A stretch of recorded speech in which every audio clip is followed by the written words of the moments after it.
2024 বৰ্ষৰ 15 মাৰ্চ দেওবাৰে আমি ৰজা মৈদাম বৰনামঘৰৰ পৰা এখন বাছেৰে ভক্তপ্ৰেমী ৰাইজ বৰদোৱালৈ বুলি যাত্ৰা কৰিলোঁ। এয়া বাছত উঠিয়ে আমি ব্ৰহ্মাই আদি কৰি প্ৰাৰ্থনাৰে সৈতে যাত্ৰা আৰম্ভ কৰিলোঁ। গৈ আমি এয়া পাইছোঁগৈ, বৰদোৱা পালোঁগৈ। বৰদোৱাৰ আমি মূল কীৰ্তন ঘৰলৈ বুলি আগবাঢ়ি গৈ আছোঁ। আপোনালোকক এয়া দেখাবলৈ লৈছোঁ মূল কীৰ্তন ঘৰ। এয়া চাওক, আমি গৈ পাইছোঁগৈ। অকণমান পাছতে আমি মূল আসনভাগ দেখা পাম। নামঘৰলৈ সোমোৱা ভিতৰ ভাগৰ এয়া সন্মুখতে লিখি থোৱা আছে, জাতীয় পোছাক পিন্ধিহে নামঘৰলৈ সোমাবলৈ দিয়া হ'ব বুলি। তাৰপাছতে এয়া গৈ আছোঁ। এয়া বহুত ৰাইজসকল আছে আৰু ইতিমধ্যে আমি যেতিয়া সোমাইছোঁগৈ তেতিয়া প্ৰসংগ শেষ হৈছে, নাম প্ৰসংগ, আৰু আমি আপোনালোকক মূল আসনভাগ দেখাবলৈ যত্ন কৰিম। এয়াই হৈছে বৰদোৱাৰ মূল আসন। সকলোৱে সেৱা কৰক। বাহিৰত নেগেৰা নাম এটা পাৰ্টীয়ে গাই আছে, আমি সেয়াও অলপ সময় চালোঁ। এয়া অৱশেষত আহি আমি এই নতুন প্ৰজেক্টটো পালোঁহি, বটদ্ৰৱা ধামৰ এইখন গেটখন। এই গেটেদিয়ে আমি সোমাই আহিছোঁ। আহি এয়া পাইছোঁহি। আপোনালোকক অকণমান দেখাবলৈ যত্ন কৰিছোঁ। এয়া শ্ৰীমন্ত শংকৰদেৱ আৱিৰ্ভাৱ ক্ষেত্ৰ, আমি তালৈ আহিছোঁ।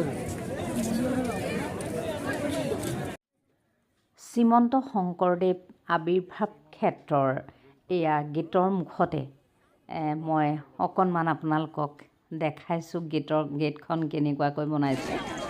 এয়া বৰ সুন্দৰ পৰিৱেশ, ইমানেই ভাল লাগিছে নহয় আহি, আপোনালোকক মানে ভাষাৰে বুজাব নোৱাৰোঁ। সঁচাকৈয়ে কোনোবা যদি অহা নাই চাবলৈ নিশ্চয় আহিব বুলি ভাবিলোঁ। ইয়াত মাজতে এনেকৈ ফুল ৰাখিছে আৰু ফুলখিনি ইমানেই ফ্ৰেছ লাগিছে দেখিবলৈ, ইমান ধুনীয়া লাগিছে নহয়। ফুলবিলাক একদম প্লাষ্টিক ফুলৰ নিচিনাকৈ জিলিকি আছে, সেইটো বৰ ধুনীয়া হৈছে মাজৰ এইখিনি। এইফালে আমি এতিয়া খোলৰ ওচৰলৈ গৈ আছোঁ। তাৰপাছত আপোনালোকক তাল দেখুৱাম। এয়া চক চাৰিওফালে ফুল আৰু কাৰ্পেট ব্ৰাছ, একেবাৰে সঁচাকৈ সেউজীয়া ৰঙৰ এখন কাৰ্পেট পাৰি থোৱা নিচিনা লাগিছে। বৰ ধুনীয়া পৰিৱেশ। খোলৰ এণ্ট্ৰি ফালে এনেকৈ ধুনীয়া ধুনীয়া মূৰ্তিবিলাক আছে। মূৰ্তিবিলাক ইমান সুন্দৰকৈ বনাইছে নহয়, আদৰণি জনাই আছে মূৰ্তিবিলাকে। বৰ ধুনীয়া ধুনীয়া মূৰ্তি আছে, দেখিলেই ভাল লাগি যায়। মই দেখাইছোঁ আপোনালোকক। এয়া চাওক, এনেকুৱা বহুত আছে। এয়া গৈ আছোঁ আমি। এইফালে এণ্ট্ৰি যিফালে আছে সেইফালে এই মূৰ্তিবিলাক আছে, কেইবাজনো মূৰ্তি আছে আৰু ইমান ধুনীয়া পজত আছে। এয়া আপোনালোকক দেখাইছোঁ যিমান পাৰিছোঁ।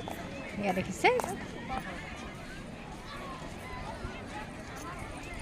এইফালে দুজনা আছে, এগৰাকী ইয়াত নৃত্য ভংগীমাত আছে।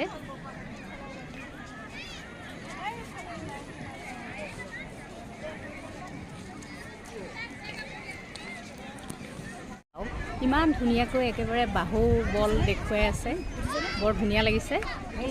আৰু এয়া আহি খোল পাইছোঁহি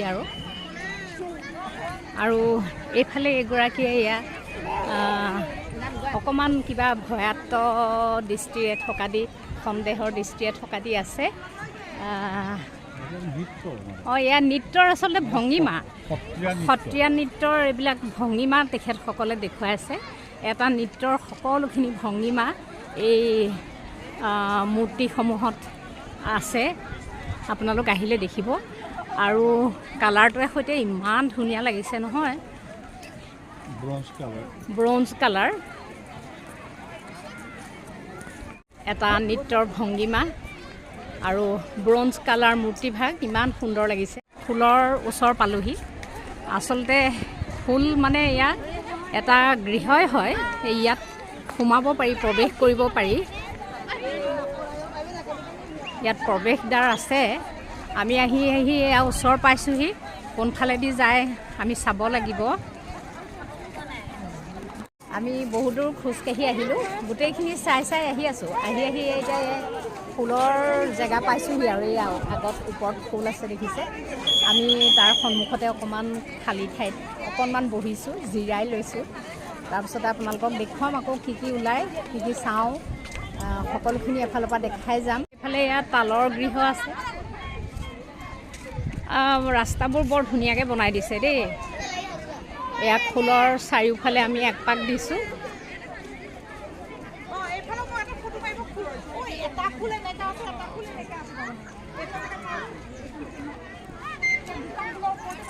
এইটো ফুলৰ মূৰটো এইফালে ইয়াত ওলাইছেহি।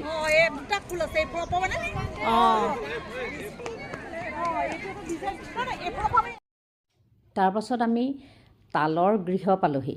তালৰ আকৃতিত এটা গৃহ বনাইছে, তাত হয়তো কিবাকিবি থাকিব। আৰু কাষতে এয়া ল'ৰা ছোৱালীয়ে খেলিবৰ কাৰণেও বিশেষ সুবিধা কৰি দিছে এয়া। তাৰপিছতে অলপ আঁতৰত ভগৱান কৃষ্ণৰে হয়তো হ'ব আৰু সেই শংকৰদেৱৰে কৃষ্ণ গোসাঁই বা শংকৰদেৱৰ হ'ব। সেয়া আপোনালোকক দেখাই আছোঁ। এই দুখন এয়া চাওক, এই ভৰি দুখন ইমান সুন্দৰকৈ বনাইছে। মূল আসনৰ ডিজাইনত সজা গৃহটো আমি পাইছোঁ। আসন ভাগৰ ফালে এফালে এয়া বজৰংগ বলি আমাৰ হনুমানজীক ৰাখিছে।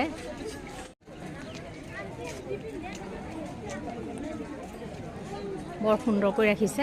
আৰু এফালে আছে গৰুদ্ৰ পক্ষী।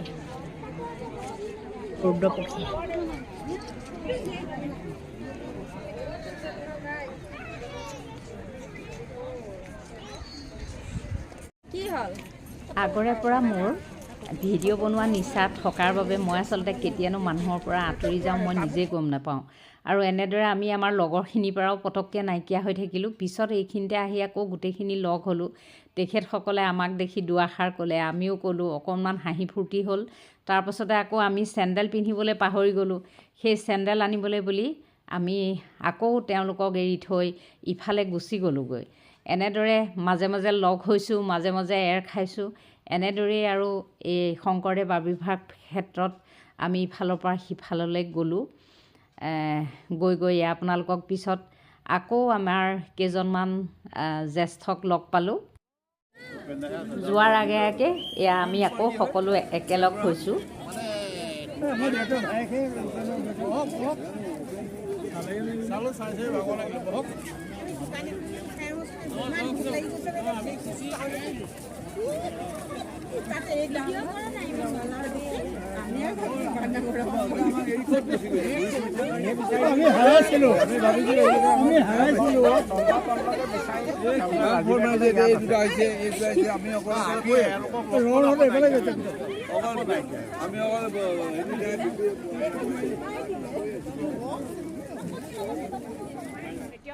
ইয়াৰ পিছত আমি সকলো ঘৰা-ঘৰি বাছত উঠি আহিলোঁ। তাৰপিছতে আহি পেলাই আমনিত থকা ব্ৰহ্মপুত্ৰ হোটেলত ভাত খালোঁ।